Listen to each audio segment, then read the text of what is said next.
Tapi tiba-tiba terjadi hal yang tidak kita inginkan. Salah satu warga melihat suami tetangganya berselingkuh, dan hal ini sampai di telinga sang istri.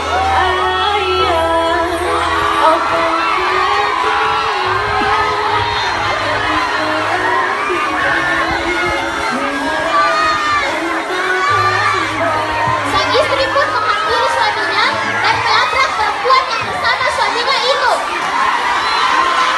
Akhirnya konflik pun terjadi.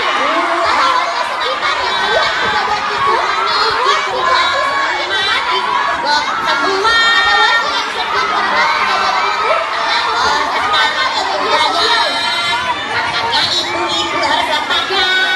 Suaminya harus dicek setiap saat.